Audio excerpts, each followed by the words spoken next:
sėkmingas, nepavykęs jūsų akimis? Ne, tai kad sėkmingų negali pasakyti, nes, sakau, buvo tikslas užduotis viena, mes ją neįvykdėm, be abejo.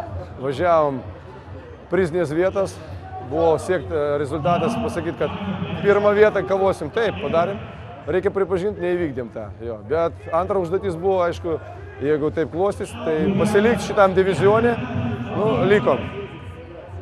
Ateina nauja karta žaidėjų, kurie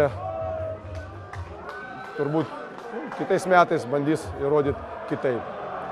Ir gerai, kad buvo galimybė stebėti visiems rungtynės Lietuvoje, pasižiūrėti, kad ledo ritulys vystasi. Čia ne 80 metai, čia nėra silpnų komandų, visa Europa moka žaisti, investuoja nemažai lėšų į varžybas, sakau, visos komandos stiprios ir, sakau, čempionatas parodė, kiek varžybų baigėsi lygiom, po bulytų, sakau, įtempta kova.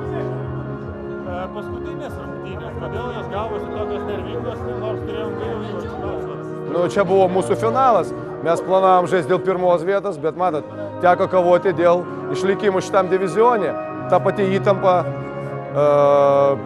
nerealizavom daug momentų, paprasčiausiai, pradžiai.